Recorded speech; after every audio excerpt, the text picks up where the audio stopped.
rounds down and 2 remain as Tasmanian John Bower continues his charge towards the 95 Shell Touring Car crown. In the most competitive season of four-door warfare this country has known, the Tassie Tyro has done it tough at each championship outing. Last weekend's horsepower hostilities at Mallala were no exception, as Peter Jackson teamster Glenn Seaton and General P. Brock ran the troops ragged. On the Shell scoreboard, Bower has kept his buffer over Peter Perfect and Super Seaton as the teams prepare for the penultimate round of the series at Barbagallo Raceway at Wanneroo Park today. The 7 Network welcomes you to Perth, where the great Tiga V8s are ready to rumble in round 9 of the Shell Australian Touring Car Championship.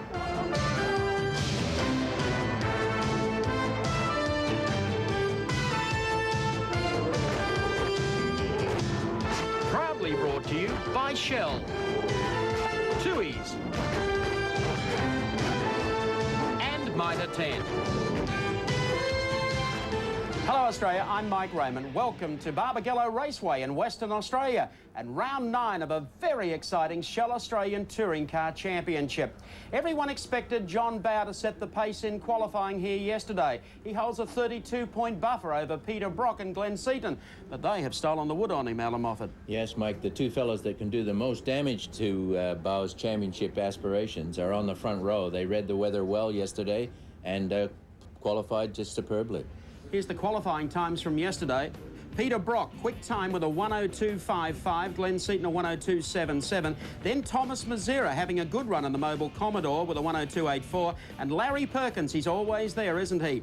Row number 3, Tony Longhurst, great outing from the Castrol Falcon, then Jimmy Richards. Rounding out row number 4, Neil Crompton in the Coca-Cola Commodore and John Bower in the Shell FAI Falcon. The draw for the Peter Jackson Dash on a Sunday morning usually means everything to Bower. He pulled 3, not too bad, but Larry Perkins sprung the big surprise. Number 1, and he waited right to the last moment to really put it over everyone.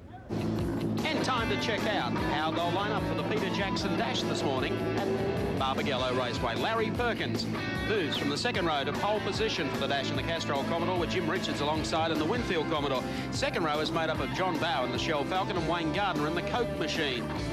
Alan Jones in the Peter Jackson Machine and Thomas Mazera in the HRT Commodore. Out of row number 3, row 4, Tony Longhurst in the Castrol Falcon and Neil Crompton in the second of the Coke Commodores. And the back row, Peter Brock, fast time man, shares that with the second quick man, Glenn Seaton. 5 seconds away from the start now. Larry Perkins needs to get off to a good start from the line here. Jim Richards will be quick. In the Winfield Commodore, they get going. Perkins bobbles it a little bit, but Richards tries to move over. And John Bower from the second row gets down, is spun, hits one of the Coke machines, goes around sideways, and almost backs it into the wall. So John Bower has got major problems. Can you believe that? The critical round of the championship, and look at the way his day started. Damage, big damage there to Shell 18 Falcon, only 100 metres after the start. Red flag is out. Check them on the replay here. As the touch of cars. Bower was down the inside, got a touch from behind. He went across, got the first of the Coke machines, and then slid out of harm's way. Well, a dramatic moment in the 1995 Shell Australian Touring Car Championship. John Bower, 100 metres off the line. You've hit that car very hard. What happened there? Well, I made a good start, Mark, and I got actually alongside and 3/4 of the way past Jimmy Richards, and he came down on me. He's hit me on the back left door, back guard, turned me around, and of course then Wayne Gardner's clipped me as I was coming through, or as I was turning around. So it certainly wasn't Wayne's fault. He was an innocent participant, but pretty disappointing. Thank you, Mark Osler. Larry Perkins comes down the hill for the restart to the Peter Jackson Dash. Might be timely to go back and have a look at race cam, our Tui's Blue replay from Neil Crompton's Coke Commodore. Look at this, you'll see the touch there going on between Richards. There's John Bower. Crompton just misses a beautiful evasive action. There's the gap between Larry Perkins. Missing is Jim Richards from the front row. So Perkins sits there in the Castrol Commodore, ready to go for the rework of the Peter Jackson Dash. Alan Jones gets away quickly. Thomas Mazera bolts it down a little bit, and Longhurst comes up on the inside as they go down to the first right-hander. Looking a bit light on now with a few of those lead cars pushed out of the way. Crompton gets a little bit wide on turn 1 as they come up toward the hill. Larry Perkins in command here. But massively reduced field for this 4-lap sprint. Alan Jones is up to second spot, keeping in mind Alan Jones won this meeting last year, 12 months ago. He's right on the tail of Perkins and the Peter Jackson Falcon as they head downhill to the right-hander. Yeah, is he ever? And Larry, with that gap that he had off the line, you would have thought would have capitalized a bit more than he has at the moment. But here we are through the southern loop, up the fairly steep hill. Glenn Seaton is sitting in behind Peter Brock, and Brock and Seaton, now with Bow out of this, have the opportunity to do something with passing points. There's Seaton trying the outside on Brock. They start to close up a little as they reach the bottom of the hill. Larry Perkins, the Castrol Commodore, exits that turn, but down on the inside of him, looking for some racing room, comes Alan Jones, and Perkins tries to protect the inside as they go down to the next right-hander. Come across. Critical opportunity. Oh, Larry gets really wide. You can see him just touch the brakes there as he put the wheel over the white line. Gets a little bit sideways as he tries to put the power down there side by side, as Castrol Race Cam shows us quite graphically. Alan Jones pushing through on the outside. Crompton now moves up behind Perkins. Has a look down the inside. More than a look. He's pushed him wide. Larry really loses two positions there within a lap. Crompton runs wide. Larry back up the inside. Good drag race as they come up the hill here, pulling close to 250 kilometres an hour as they come over the top of the hill. Another one's joined in. That's Tony Longhurst in the Castrol Falcon. That's been very quick this weekend. So look at Longhurst right on the battle here. So it's Alan Jones, Neil Crompton up to second, Perkins back to third, and now he's going to come under fire from the Castrol Falcon. Down this very steep area, he's down the inside. Race Cam shows us. Very neat move on GIO Race Cam as Longhurst pushes his way through Crompton. Now he's up to second position, really flying in the Castrol Falcon this weekend. The very best position that Tony's had this season. He's worked hard on this Falcon all year, and results here at Wanneroo for him looking good so far. Brock also wearing some battle scars there. You can see the magic tape all over the front of the car. Now he comes up on Perkins. Perkins is in trouble here. He really is slipping back through the field quite dramatically. Brock goes out the other side of the ripple strip on the entry to the pits. Manages to pull it back onto the line. They're all sort of falling over for Glenn Seaton at the moment. Seaton comes up behind Perkins. Nobody has had a problem with Perkins so far. He comes up the inside. Larry's very skatey there in the Castrol Holden. And here comes Glenn up on the inside, who started from the back row. So Glenn gets up, he passes Perkins. Perkins had this shot to bits. He's the leader in the Peter Jackson Series, that part of the Shell Australian Championship. But he successfully found a way of going from the front row to the rear of the field. Working the last lap with Alan Jones in car number 35. The track he likes very, very much. It looks pretty slippery out there. Yes, I think with all the rain that came down yesterday, Mark, it's probably just seeping through the track a little bit and causing these guys some worries, and certainly giving Larry plenty of worries this morning. But here's Alan Jones. Last corner comes up now. Checkered flag at the ready as Jones makes the exit from the turn. He's going to win it, and he does. Forward first, forward second, and Neil Crompton in the Coke Commodore gets up to third spot with Seaton up to fourth after starting at the back of the field. So that winning way going for AJ. And the lineup now for the Auto Action Privateers Cup. What a series it's been this year, running in conjunction with the championship. Local Claude Georgie in the Gyprock Falcon starts on the front row with Ian Love in the Coco's Restaurant Commodore. Row 2 is Paul Romano from Queensland and Alf Barbagallo in the Fortron Commodore. Row number 3, John Trimble in the Daily Planet Falcon and Alan McCarthy in the AMCAP Commodore. Row 4, David Parsons and David Attard in the Alcare Air Conditioning Machine. And Kevin Waldock starts up back in the Team Komatsu Falcon. Set for a start. Off the line, Claude Georgie gets away quickly, but is now outgunned by Ian Love, who gets down the outside in that yellow Commodore, the Coco's Restaurant Machine. There's been tons of drama here because Alf Barbagallo in the PM-FM Commodore was to have started up there on row number 2. Unfortunately, he misread the green flag for the warm-up lap of the race, and he's found up back in the pits. Alan McCarthy hit the curb, a big wallop there, got the car right out of shape, managed to pull it back in, but Love well in control here as he leads him over the hill for the first time. Very dramatic start to the Privateers Dash. Claude Georgie now coming back on the tail of Love. I thought would have got off the line a little better than he did. Now Love finds himself under pressure as Claude Georgie brings the Gyprock Falcon, one of the Glenn Seaton cars that he purchased. And he's up the inside to put the pressure on. This is going to be pretty tight as they run downhill here. Georgie up on the inside, takes away the lead in the Auto Action Dash. The run for the Privateers coming in for the completion of first, and they're side by side out of this turn. Oh. That curb is nasty. They get on the wrong angle there. They can spin it very easily, but he recovered, lost 3 spots. Here's Alan McCarthy up on the inside of Claude Georgie as they go to the bottom corner. Through through that turn. Georgie's in control. Only qualified 20th yesterday, but a great start. Pulled number 1 in the dash. Bit of a West Australian hero. He's run a... Oh, look at his way out of shape. Good Lord, Claude. He's gone. But he's out of harm's way. Hasn't done much damage. I think he's probably dislodged the front spoiler on the car just a touch. He gets it back onto the hard stuff, and off he goes. Solid as a gyprock, if you know what I mean. 1,300 kilos. When they go pretty dramatically. Well, we've seen here earlier this morning, this track is very green. There's been so much rain, there's no rubber down, and aren't the cars slipping and sliding all over the place? Well, McCarthy now leads it as he goes up the hill. Paul Romano and David Attard, who have been the outstanding privateers in the Shell Australian Championship Series, now starting to put the big moves on. The race leader has got away to probably 10 or 15 lengths, but he looked a little shaky last time by. Romano in second, Attard is third as they come out of the corner and across the line. When they look back at the Auto Action Privateers dash, they'll always remember Alf Barbagallo, the man who sponsors the circuit. His name carries Barbagallo Raceway, and he misread a green warm-up flag for the race and got shuffled back to the pits. Last corner is coming up. The local driver, Alan McCarthy, in the AMCAP machine, Triple M machine, comes out of the corner, coming down to take the checkered flag, and a big cheer coming up from the locals. They love it. He's beaten some of those wise men from the east. Second spot is going to go to Paul Romano, and third is going to go to David Attard. And right behind them is David Parsons, the truck racer in car 55. Let's go down to Marco Slope. Well, a couple of big winners in the dashes this morning. The Peter Jackson Dash for Cash and the Auto Action Privateers Cup. And a surprise winner in the Privateers Cup, Alan McCarthy, the local driver. Great win, Alan. Thanks, Mark. Yeah, well, it was a bit of a gamble with tyres. We went out on slicks, and it appears as if it paid off. So looks like Alf got the jump on you on the green flag. Yeah, well, we're all new over here. We really didn't know what was going on. I was on the two-way to my bloke saying, "What the hell do we do? Do we go or do we stop or what?" And he's going, "I don't know." I said, "Well," so I just kept going. Anyway, I realised we had to pull up, but that's the trouble being over here. We really don't know what to go with. Well done, Alan, and of course the big winner of the Peter Jackson Dash for Cash today, Alan Jones. Alan, great win in that one, but you start from 9th. That's going to be a hard battle today. Yeah, it is, Mark, but I really got to thank Bridgestone because the tyres I had on for that dash were just what the doctor ordered. They were absolutely fabulous, and it really makes my job a lot easier when they give you equipment like that. Best of luck today, Alan Jones. Don't go away. We've got the first heat of the Shell Australian Touring Car Championship after the break.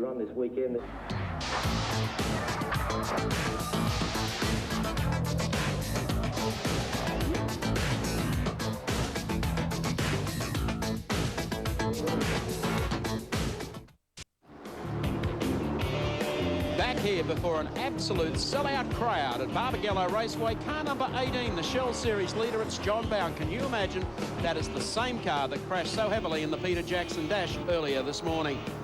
It's time now for heat number 1. Let's look at the lineup. Peter Brock, the grand man, and the Mobile Commodore has pole position with a 102.55. Sharing the front row is Glenn Seaton, the Peter Jackson Falcon, with a 102.77. Row number 2, Thomas Mazzera, the Mobile Commodore, and Larry Perkins in the Castrol machine. Row 3 is Tony Longhurst. What a great effort that in the Castrol Falcon. With Jimmy Richards, another great superb performance in qualifying in the Winfield Commodore. Row 4, Neil Crompton in the Coca-Cola Holden, and alongside him, championship leader John Bowen. The 5th row sees Alan Jones in the PJ Falcon on the inside and Wayne Gardner, the Coke machine, on the outside. Row number 6, Mark Scaife, the defending champ in the Winfield Commodore, and Dick Johnson in the Shell FAI Falcon. From row 7, car 10, Mark Larkham in the Mitre 10 Ford with Alan McCarthy, the local star, alongside him in the AMCAP Holden. Row 8, Paul Romano and David Attard in the Alcare air conditioning car alongside him. Next row, David Parsons, and he'll be sharing with Ian Love in the Coco's Restaurant Commodore, Alf Barbagallo on the inside in the Fortune Commodore, and Claude Georgie in the Gyprock Falcon EB. Then the last row, Kevin Waldock in the Team Komatsu Falcon and John Trimble in the Daily Planet Falcon EB. 10 seconds away from the start, the 2 Bridgestone men, Peter Brock and Glenn Seaton, the class of the field. They're up front, the light turns to green, and gun-ho Glenn tries to get it, but Brocky's up smartly. Perkins goes the outside, Mazzera comes down the inside. Jones is out on the grass, he needs a lawnmower. They head into the right-hand, and Bow got away pretty gingerly, but he's made a good start, and they all go through turn number 1. But, as you can see, Glenn Seaton in the Peter Jackson Falcon gets up to lead the 2 HRT Commodores. Another fabulous start by Glenn Seaton. He's really on form after his wins in Malala last weekend. But Brocky right on his heels here, getting ready for the big slingshot down into the hill. Could be a fascinating battle, this. This is coming to crunch time in the championship for 1995. Glenn Seaton leads them down the hill for the first time. He's got the Holden Racing Team Army, two of them right behind him as they sweep up toward pit straight. Look at the hold up behind Perkins. Well, John Bowe will pay the penalty through not qualifying strongly yesterday. Brock and Mazera put a good one together.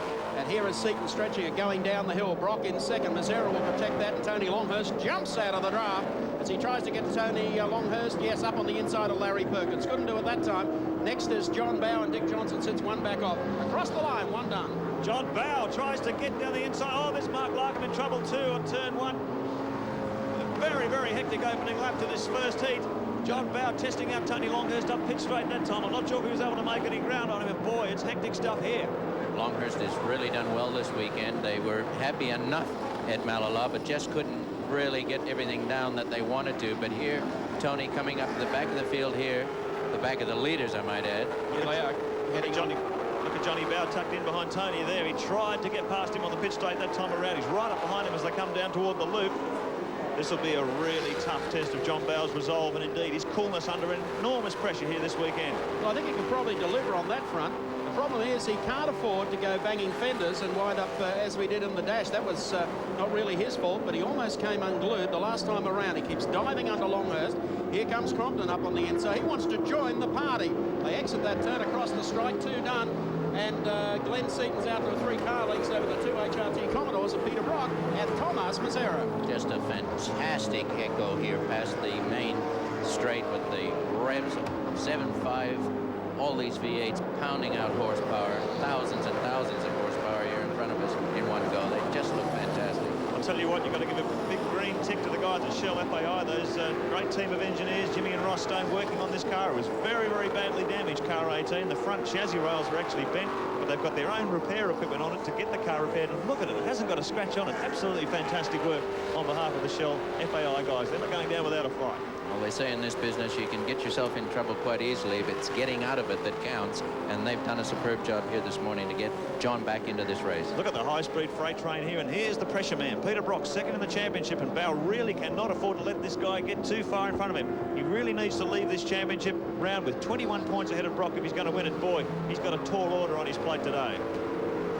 Holden Race Team cars looking good as usual. Under the guiding hand of Ron Hare. These fellows have been working extremely hard this year on little things, a little bit here, a little bit there. It's all adding up. They got two fabulous drivers that can relay what they want out of the cars. It's not happening by accident.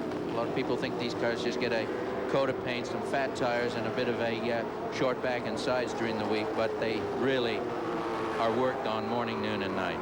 Let's take Castrol Oil's race cam. We ride with Larry Perkins. He sits in behind the two mobile Commodores of Peter Brock and Thomas Mazera.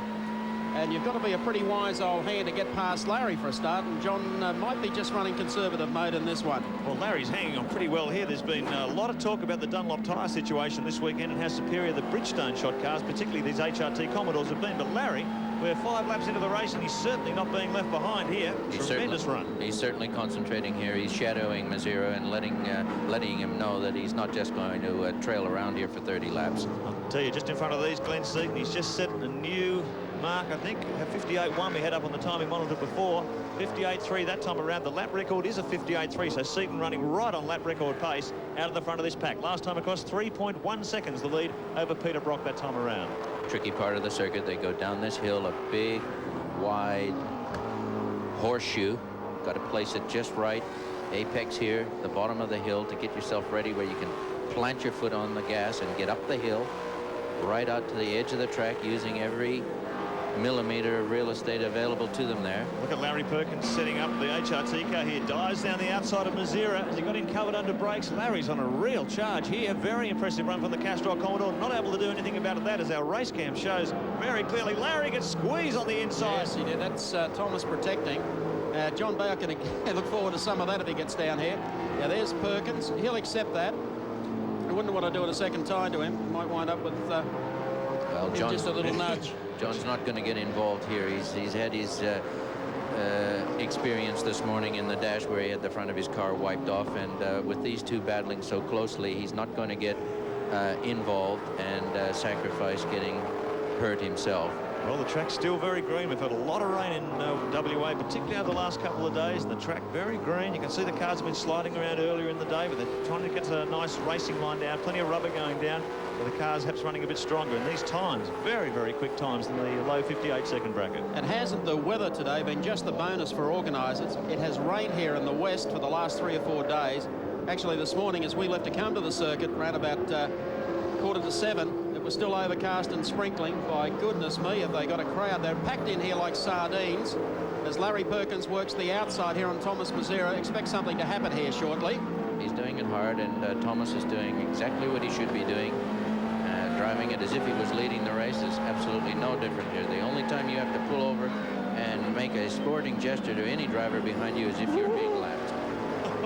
Well, he's about to be passed. I don't know about lapped. It's a really great shot from Seven's race game there. Just, oh, look at Mazzera. He gets two wheels off the dirt. Larry says, I got you.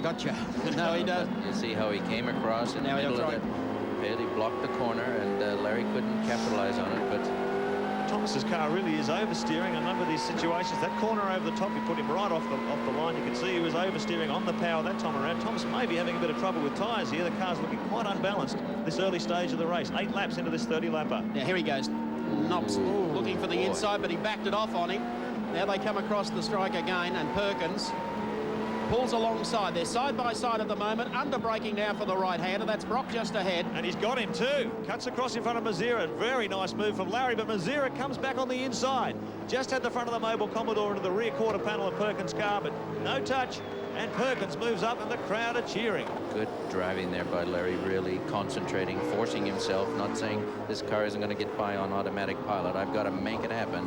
And here's now Longhurst saying, well, Larry, I think I want to keep these two Castrol cars together.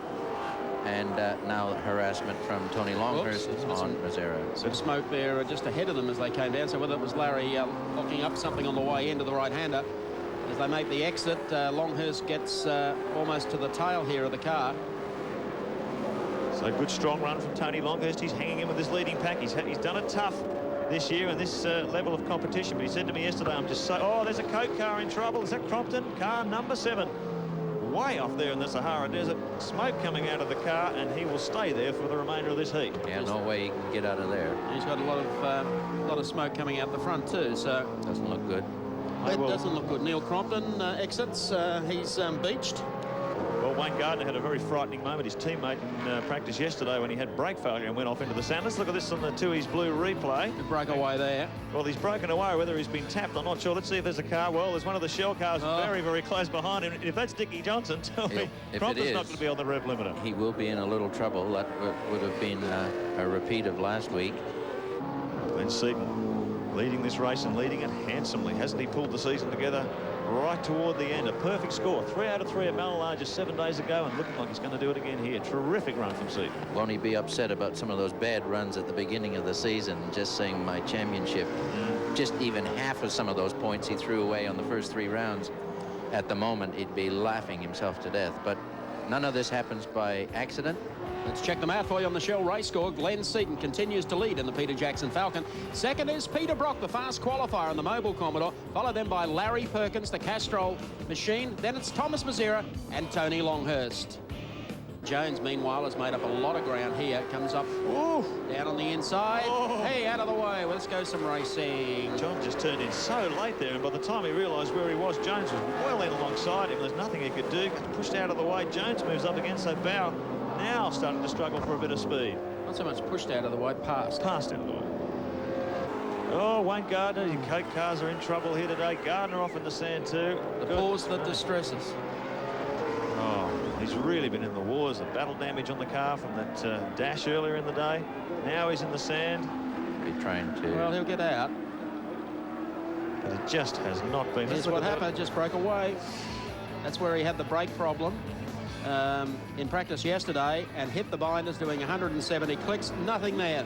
Look at Tony Longhurst up the inside of Alan Jones here, and a very, very clean overtaking manoeuvre. He just walked past him.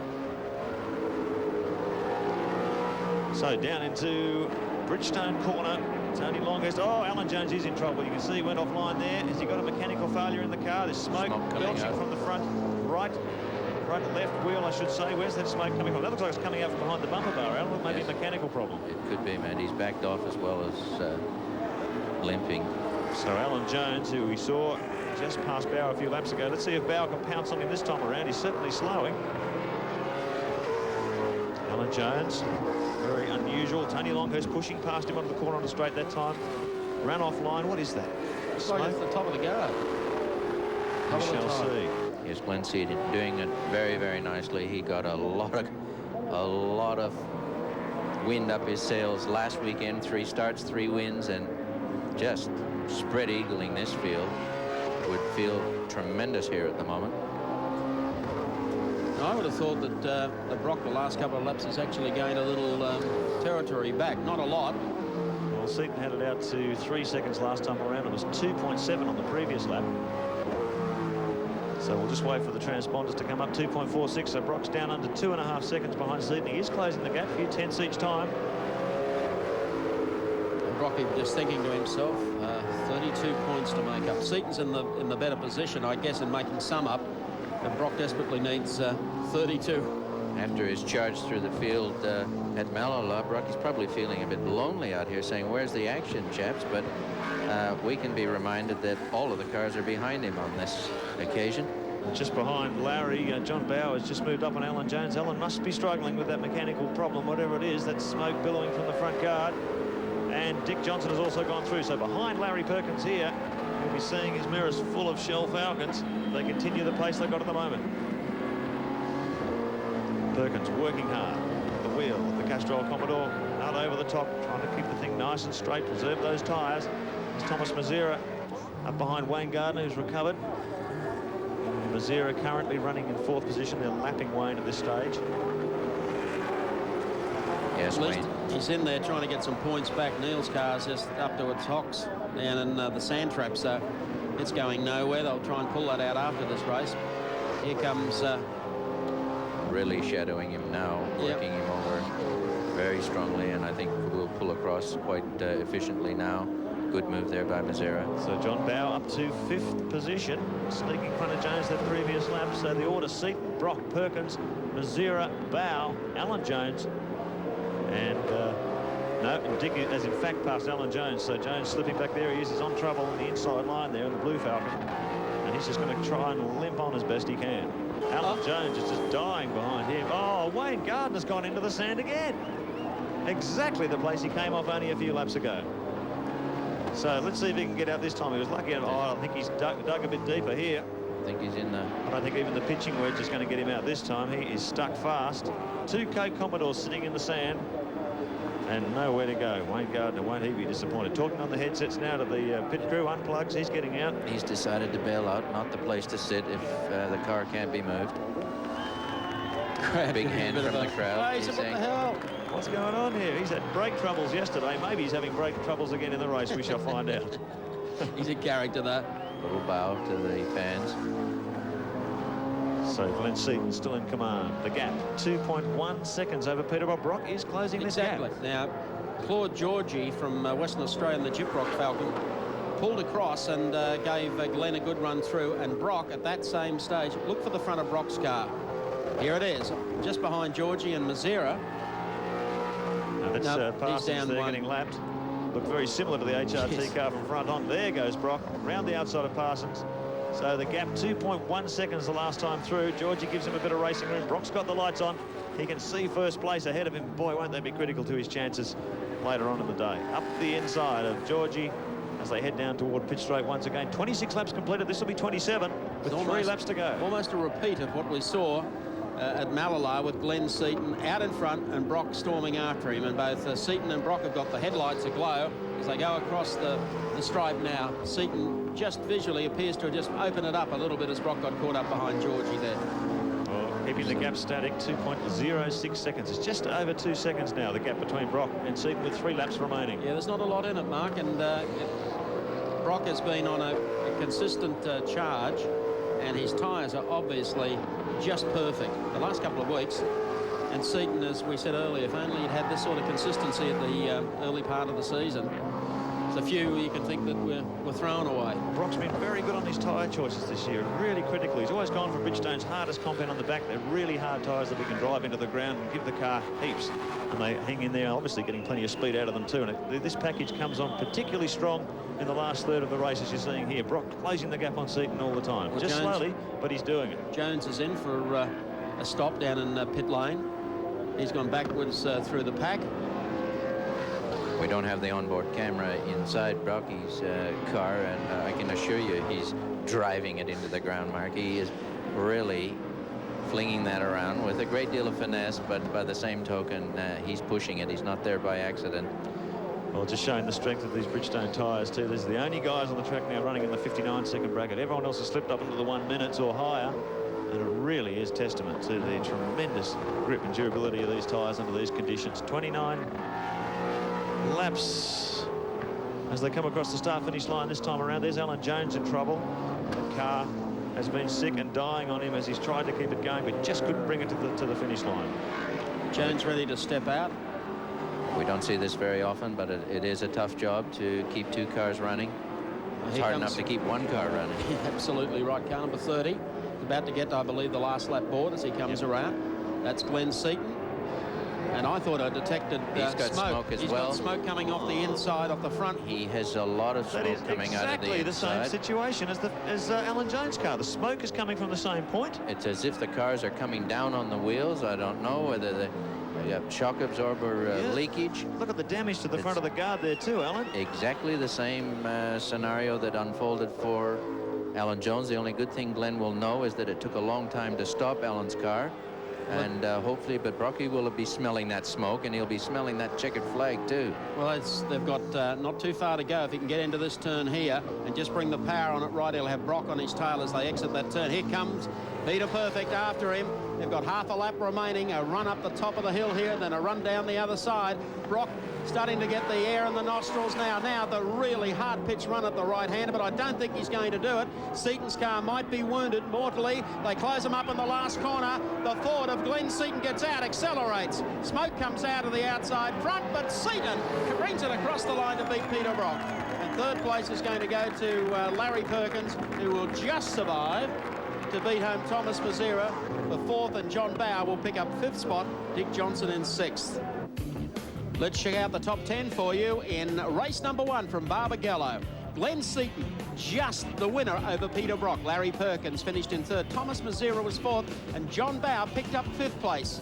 Sixth went to Dick Johnson, seventh to Mark Scaife, eighth to Tony Longhurst, ninth to Jim Richards, and that young privateer, David Attard, rounds out the top 10.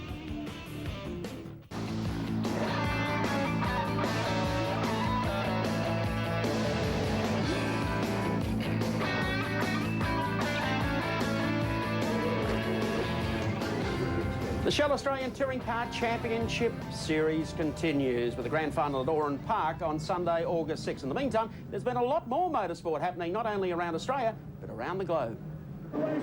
And then take them indoors on the 370-metre championship course. For years, F1 guns like Alain Prost and Michael Schumacher have been part of the Bercy karting spectacular in France. And come October, Neil Crompton will present the Aussie version at the Sydney Entertainment Centre.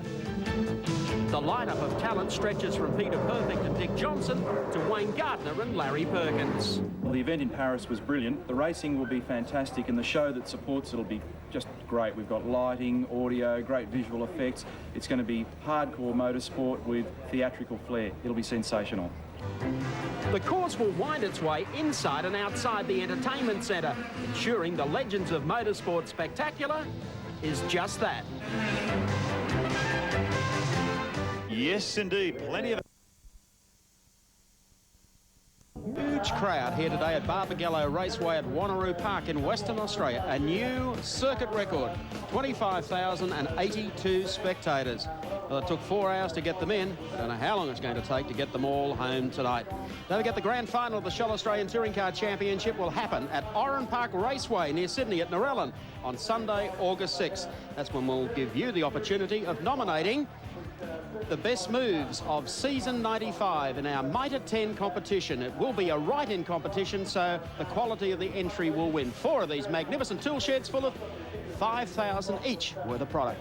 Glenn Seaton has pole for the second race here at Barbagallo this afternoon, and Peter Brock will be on the front row. Row number 2 will be made up of Larry Perkins in the Castrol Commodore and Thomas Mazzera in the Mobile Commodore. And moving up, Johnny Bow up to 5th position. Good result that, with Dick Johnson, his teammate, alongside him. And on row 4, Mark Scaife, a good move too, back up there, and Tony Longhurst with the car repaired alongside Mark. Row number 5 is Jim Richards in the Winfield Racing Commodore, and 49, the first of the privateers, David Attard in the Alcare Air Conditioning Commodore. Row 6, Paul Romano, another of the privateers from Queensland, and Alan McCarthy in the AmCap Commodore here from Western Australia. Row 7, Mark Larkham in the Mitre 10 Falcon, and Claude Georgie, the local guy, in the Gyprock Falcon alongside him. Row 8, David Parsons in the Commodore, and Ian Love also on that line. Row number 9 is Alan Jones, the Peter Jackson Falcon, and Wayne Gardner alongside in the Coke Commodore. Row number 10, Alf Barbagallo in the Fortron Commodore, and Neil Crompton in the Coke Commodore. That leaves Kevin Waldock in the Team Komatsu Falcon at the tail of the pack.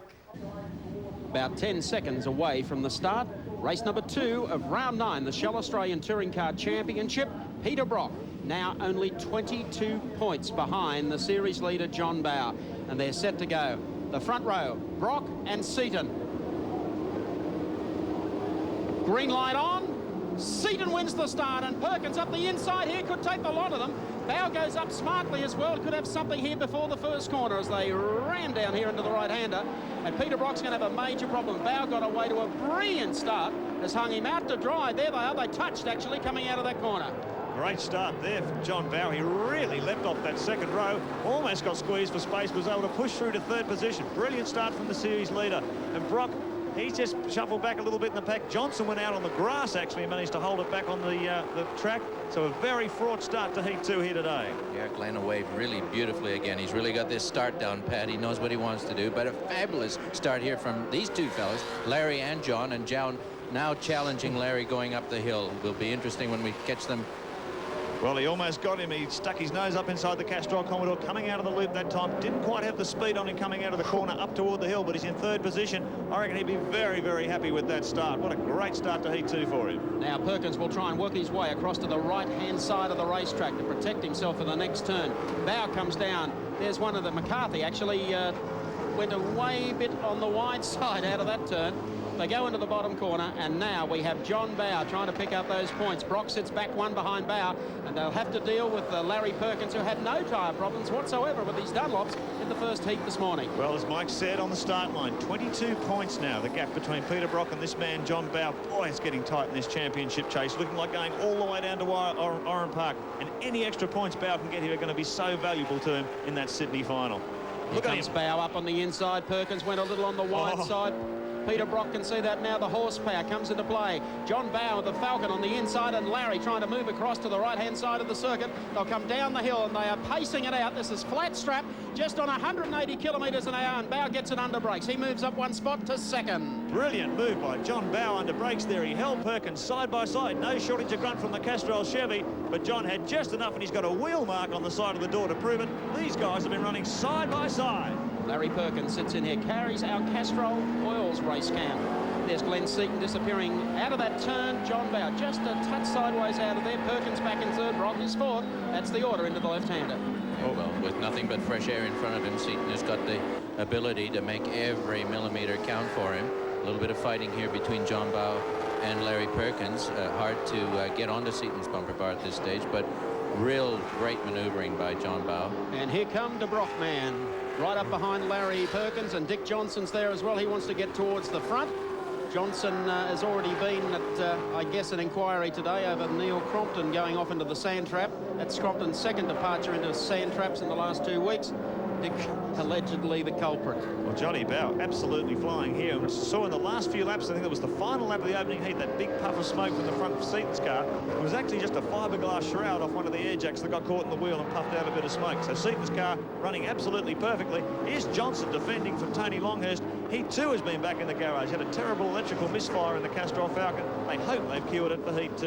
You always run strongly here, Tony. So too does Larry Perkins. And Brock really has been making brilliant starts the last couple of rounds. Made a bit of a shocker that time and is paying the penalty. He's got catch-up motor racing to do. This is the battle for 2nd and 3rd. This is John Bow. See, Bow was away from him earlier. Yeah, he's really closed the gap, hasn't he? He's closed up again. That's almost how JB started in the first heat this morning, got going early. Then all of a sudden he had them all around him. And Larry is on the move and Brock is on the set.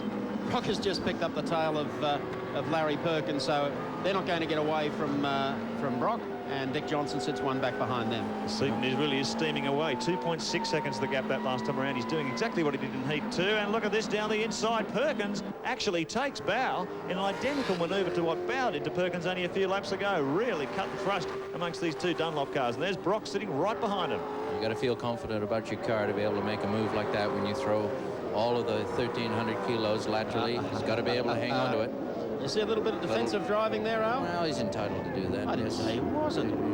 But look at Johnson. That's the problem. If Johnson drop kicks Brock, it'll be on for young and old. It's a little bit dicey when that happens, so See? you can get squeezed off, and Brocky had to back off where he would have been in the grass. He had to back off there, and Longhurst takes advantage too, gives Dick a little bit of muscling up the inside. Move over, fella. Longhurst still side by side with Johnson. They'll run this way all the way through the S's, but Longhurst wins in the end. Yes, he's on the inside now for this sweeper up onto the old pit straight. So a nice move there by Tony Longhurst. These guys are not fooling around. This is tough work. The decisions, the mental effort that has to go on to make these cars respond to their wishes. They're not on automatic pilot. Peter Brock paying the price. Now there's Alan Jones, is it? Alan Jones out of the car. He cooked an engine in the first heat. That's all the smoke was coming from the car. They replaced it, a quick engine change, but it looks like more trouble for car 35. Not a good weekend for AJ. See, this has been coming, and I'm telling you, if Pete isn't smart enough to read it, there's 22 points in the championship, and I think Dick's concentrating on John more than what his own race is concerned. It just agitates him. As soon as he can get a little squint at the tail of the 05 car, it's on for young and old. He's up there. I've never seen Dick so inspired in a long number of touring car races. He's really just driving the wheels off this Shell 17 Falcon. Right behind Brocky. He's not going to let him get away. Lap times pretty well obviously identical at this stage of the race. Seaton now to 2.7 seconds the gap over Perkins in second, and then this great battle between Bow, Longhurst, Brock and Johnson. Longhurst makes a run again, but no one's going to get down the inside. You'll notice how JB, He's really trying to he just psych protects that. Now, if Tony can get a really tight line out of here and nudge down, well, There's so much action going on here down pit straight. this is a terrific race, make no mistake. And so was the opening race at Malala. Lap 10, 30 lapper with third distance. John Bow coming under enormous pressure from Tony Longhurst. Tell you what, Wayne Jones, the Sydney engine builder who's taken over Tony's program, if he was lacking for grunt, it's certainly showing here. This car is very, very quick, particularly up the hill. The only reason he's under pressure is because he's not running as fast as those behind him, and he's holding the train up. That's why. That's right. And under pressure in the championship too, knowing every point he can get here is going to be so vital when he tries to fight them off at Oran Park. Here's Tony Longhurst, currently running in fourth position. Well, John Sorzak and the boys from Castro should be delighted with this season, with the performance of Larry Perkins and Tony. That was a big gamble to come up with a Holden and a Ford team, which they announced at Bathurst last year. They took a big gamble, but Tony, starting from scratch, it's unlikely he was always going to get too much support from the other two Ford teams, but he's been able to do it almost as an independent all season. He's up there running with them now and looking good. Look at this, horsepower. That's the Shell Series leader going down the straight, and that's the man challenging Tony Longhurst. Well, it's good pressure driving from John Bow. We saw this sort of thing at Winton when he won the start and he was able to just hold that conservative line consistently for the whole lap distance. If he can do that here, he should keep able to this bunch boxed in behind him. But boy, he's under pressure. He is working them over. There's no two ways about that. But every one of these fellows is doing a superb job. Here's Mark Scaife, has joined the Congo line and just watching things unfold in front of him. Well, they're all lapping in the 59-second bracket. Even Seaton at the front of the pack is only a few tenths up on this bunch, so he's not really holding them up too much. Although look at the way they're piling up behind Bow. He's got a freight train behind him. One little slip and they're all going to be through. Down the hill they come again. We'll check them out on our Shell race score. Glenn Seaton, the race leader over Larry Perkins. Bow is third, Longhurst is fourth, and Peter Brock is fifth. Don't go away, there's more to come. Just over 2.2 seconds, the gap between Perkins and Seaton, so it's getting very fraught at the front. I think Larry's doing a very fine job here this afternoon. This is an extreme. Oh, there's been a tap! He's gone, and it had to happen. If he saves it, if he gets Watch out, there's more to come in the next turn. Watch Johnson, Up the inside, He's up. Brock's on the outside. That's exactly what I've said. See, this has been on. Yes. Oh. Well, that's Dick definitely throwing his tail out there at Brocky. And Well, it only had to happen. The pressure, lap after lap after lap. Longhurst getting tapped out. Just a little bit of contact there at a very fast part of the course, and Brow was out of it. To his blue replay. Look at this. Longhurst just tries to sneak up on the inside. Pow! see, he had to stay in it. It was cheeky of him to hit John. It was inexcusable, but by the same token, he had to stay in it. Otherwise, it could have created a heck of a T-bone situation. So up the hill, back toward the pit straight once again. Brock filling the mirrors of Johnson's car. Johnson well up to the task. Blocks every move. Brock under brakes. Has a look down the inside. Hasn't quite got him covered. He'll have to follow him through to pit straight this time around. There's Jimmy Richards going wide there in his attempt to stay with teammate Mark Scaife. Got himself back on the track, no problem. But that's a nasty corner, that right-hander off the fast back straight. It'd been quicker if he'd gone straight through the pit alley like someone did in the Mazda once and come out the other side. I don't know who that was. I have no idea. Here we go. Dick Johnson leading Peter Brock up through the S's. Right, left here now, just fading. And the right. Great battle of tactics. It'll be interesting to see as these laps get toward the end whether Brock will figure discretion is the better part of valor and hang back in there just for the points, or have a real go at Johnson. It's more than that. It's more than that. Dick's already locked up one now. Watch this. Watch this. All it took. One little lock-up, and Brocky capitalized on that mistake. And did I detect a wave? Maybe I did. Downhill. I tell you what, if I was PB, I'd be getting to hell out of there as quickly as I can. I'd stick to put a couple of seconds on Dick and don't get hung up in any traffic. Well, that moves him up to 4th position now, ahead of Johnson. Bow still running back at 11th spot. He's closing in on the Cape Commodore of Neil Crompton, but he's got a lot of work to do. Longhurst has spun coming out of he's coming backwards down the pit straight. The wheel was off, but somehow or other he spun in the pit straight. It's an unbelievable scene. The last two rounds of this championship, Alan, have had everything. Well, Mike, this is the tail end of a season where people are working harder and harder and harder. They're refining their packages. The drivers are getting sharper and sharper. And everything is just unfolding. And the pressure that's on the people that are winning the championship. Here's Glenn doing an absolute support job here today, as he did a week ago in Malala, as he did earlier in the mid-section of the season. Well, he's certainly putting it all together. Perkins not that far behind him. Let's go down to the pits and Marco Slow. Well, drama upon drama at Wanneroo Raceway this afternoon. Tony Longhurst coming into the pits backwards. What happened up there? Oh, mate, can you believe they gave me a black flag for touching Bow? Like, you know, I tried 10 laps to pass him. I dived down the inside. He came across. I backed off. He had a spin. Then I get a black flag for a stop-go penalty. As I came in, naturally as fast as I could, the back of the car hit the tyre and just spun me around. I just hope I haven't hit anyone or hurt anyone. Was John Bow holding you up there? It looked like it was. My lap times dropped a second a lap as soon as I got through. But, you know, how ridiculous. You know, you're all cranked up, trying your absolute best. The Castrol Ford was up to 3rd or 4th. I just can't believe it. I just hope I haven't hurt anyone. You think the stop-go penalty was uncalled for? Oh, certainly. No question about it. Absolutely ridiculous. I can't believe that I was black flagged. Perkins in the Castrol Oils race cam. David Scanlon and all the boys. They'd be delighted, as I said earlier, with the form of not only Larry, but Tony finds a way to get on television, doesn't he? John Bow is still coming back through the pack. He's back in 9th position in car number 18. No damage there. He just got around sideways. Whether he was holding the pack up or whether Tony remembered past deeds of other circuits, I'm inclined to think that Tony thought he could pass him and was being worked over fairly heavily. But John would probably have a different view of that. He heads on up the hill as we go down. Larry Perkins running second. David Scanlon, the boys will be proud of you, mate. I think he's concentrating a bit there. He's missed our link from the helicopter. No, I got you there. You got us, Larry? Yeah. Sorry, mate, just take your own time. I was just saying that David Scanlon, the boys, you and Tony are giving them a result in Western Australia. Well, it's about time, too. We've been a bit behind here. I'm not really making much headway on old Seaton up here either. Well, the car feel good? Yeah. Well, I'll tell you got it down to 1.5 seconds now, Larry, so you're chipping away at him. Yeah. I've just got to keep it smooth on these exits and not try to spin the wheels too much. Well, you got a lot of them behind you, mate. Just stay where you are. Yeah, no, that's right. Thanks. All right, we'll let you go. Concentrate. Thanks, mate. Yes. He doesn't like talking. He really And doesn't. isn't he working hard, huffing and puffing? Very hot inside these race cars, and Larry's giving it everything to try and close the gap on Glen Seaton. These fellows do drive extremely hard. Because of the nature of the sport, we don't tend to see how hard they are working and the effort they put in it. Believe me, excruciating on times. To it, Johnson. Dickie's been able to hold Mark Scaife. Mark Scaife got up to the back of Johnson's car, and I don't know with the Winfield Commodore team. You know, they just seem to be a vastly different team to last year or the year before. Gee, I don't know if it's lack of financing or what it is, but Lack of turbocharging. well, no, it's not even that.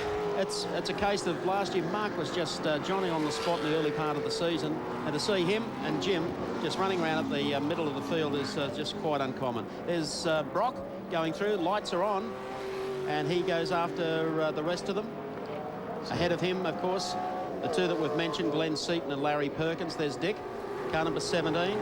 So he's got a healthy buffer over Dick Johnson. It's the top of the hill, then Scaife, then Jimmy Richards. So nothing happening really between those. I thought Mark might have been able to deal with Johnson. Closes up under brakes at the bottom of the hill, but that's about it after that. Mazera's one spot back behind them. Then it's Wayne Gardner and John Bauer. So Bauer is closing the gap. He's already taken Crompton to middle to 9th. He's honing in on the back of Gardner's car, so that'll put him to 8th. See if he can make any more progress. Lap 25 completed, 5 to go in this 30-lap contest. Glen Seaton well in control at the front of the field. 1.8 seconds the gap over Larry at this stage of the race. What we are looking at here today is just the evenness of the horsepower. There's not much between the Chev and Ford engines. And translate that to the long straights at Bathurst, and we're going to have an extremely competitive 1,000 kilometers in a few months. One sign of how competitive it is here today has been Malinar, and again today. There's plenty of bodywork damage on a lot of these cars. Let's wait for the scrap that's going on. Oops. Whoop.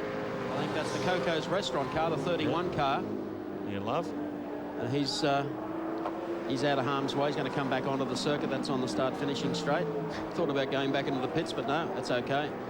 And he'll be out of maybe into the next corner and not holding any of the starters up. Johnson has Scaife on his tail. Then it's back to Jimmy Richards. Then it's Thomas Mazera, Wayne Gardner, and there's John Bauer behind that group of cars, trying to desperately pick up some spots in the championship. Moving up on Gardner here. The laps are running out, so every car, he's got the lights on, he just flicked them back on again to say to Gardner, would you mind moving out of the way? Yes, those lights are strategically placed to go right into the eyeball on the rear view mirror. They're not just there for decoration. There's been a few contacts between the Shell FAI boys and the Coke boys this year, and let's hope there's not another one to finish off this race in WA. Bauer desperately trying to pick up points as he pushes through the field. He's really closing on Gardner here as they come up toward the pit straight. Let's see who's got the grunt coming out of the corner up the hill. Well, he's right in the slipstream now if he tries to do a dart out, but Wayne Gardner pulling his Chevy over to the right-hand side of the track rather dramatically. He's going to make John work for it, but he actually wasted too much time going across on that maneuver. So John moves up another position to 8th. 27 laps down, 3 to go for Glen Seaton. Perkins in 2nd, Brock still in 3rd, Scaife, Richards. Now Johnson slips back to 6th position now. The two Winfield cars have slipped through on Dick. We didn't see where that happened. Maybe a mistake on Dick's part, because both of them have sneaked their way through. That puts Mazera one back behind Dick Johnson. There's the first of the Winfield cars, Mark Scaife, going through. Richards is one spot behind him. And then an interesting situation where Thomas Mazera and John Bauer will be together. Now Dick really didn't need to drop those 2 spots, because that's just opened up the points again. Copybook racing at the front. Seaton has really showed here today. He's a force for the future on the long distance races.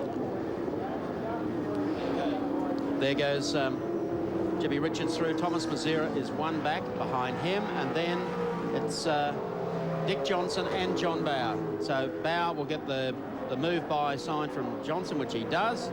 That enables him.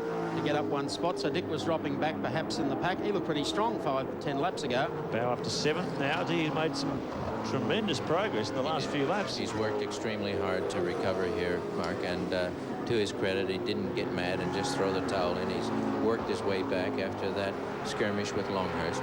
Wayne Gardner right up behind Dick Johnson, and I wonder, having seen what happened down the loop last time around with Crompton and Johnson, is there going to be a serve up here? No. No, Gardner. Wayne just wants to pass him. And Dick would have looked in the mirror and thought, uh-oh. Can I feel it yet? So nice clean manoeuvre there from Wayne Gardner. 1.5 laps, 1 lap to go. We're on the final lap. Glenn Seaton crosses the start-finish line to continue his last 2.41 kilometres of this racetrack.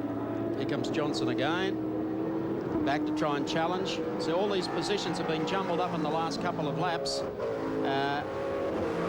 There's our race leader, no doubt about him. No jumble here, No, a perfect 2 race starts and 2 wins here today at Barbagallo Raceway in the West. That's going to help his championship points tally for today. Also Peter Brock as they exit that turn and work their way up the hill. They're on their final lap. And dearie me, if this guy could have had a couple of other things work out for him early in the season. He hasn't gotten away from Larry Perkins. The last corner is coming up at Barbagallo Raceway. 2 starts, and it will be 2 wins today for the Peter Jackson teamster, Glenn Seaton, who takes the checkered flag. Larry Perkins right behind him as they went across the line. 3rd place is going to go to Peter Brock in car number 05. And 4th spot, a long way back, will go to Mark Scaife in car number 1. Let's check them for you on our Shell race score. Glenn Seaton, 2 from 2 in the PJ Falcon. 2nd spot to Larry Perkins in the Castrol Commodore.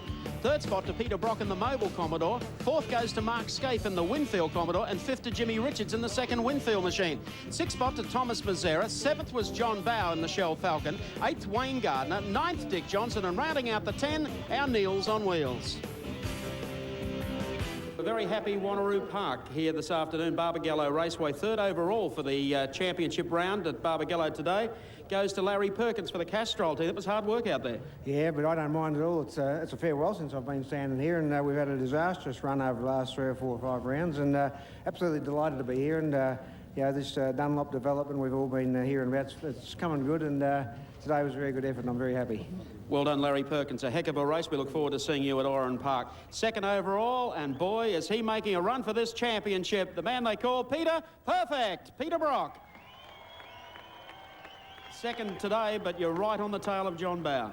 Yes, the gap's closed considerably today. I suppose John had one of those days. Mind you, I had one of those races in the 2nd race. I can tell you I had some fun and games, but I got some points. And gee, isn't Oran Park looking exciting? Be nice to be the promoter. Yes, he's looking pretty good. And Glenn, of course, is very close behind me, so it's a promoter's dream. Well done, Peter, for the mobile team. And the winner overall today and making a big run for the championship, he's 2nd in 3 years, Glenn Seaton for the Peter Jackson team. Well done. 2 out of 2, eh? Yeah, it's a fantastic effort on behalf of the guys in the team, because it's just we probably left our run a little bit late for the championship, but hopefully they're still very close now, and we're going to try it all the way to the end. And do you know what you have done? In the last 2 weeks, you've made 5 perfect starts. Yeah, I have got a good start. I've changed my technique a little bit in the last 5 weeks I had off, and it seems to be coming off. Well done, Glenn Seaton. And Ross Brody, the motorsport manager from Shell, to make the presentation. The winners, Garland. Glenn Seaton is back on the chase after the title. Championship points after 9 rounds. Thomas Mazzera on 151, Larry Perkins 164, Glenn Seaton up to 254, Peter Brock to 258, and John Bow to 272. 14 points the difference as we go to Oran Park Raceway for grand final day on Sunday, August 6th. Hope you've enjoyed our telecast of the Shell Australian Touring Car Championship from Wanneroo. We'll catch you at Oran Park.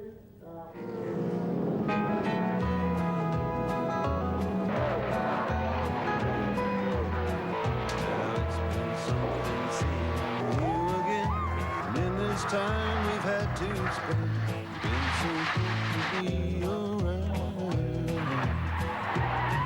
I thank you for that special thrill. Keep me going on until the next time I'm in town. Though I'll be back for a while. Nation looms as the 7 Network welcomes you to the grand final of the Shell Australian Touring Car Championships.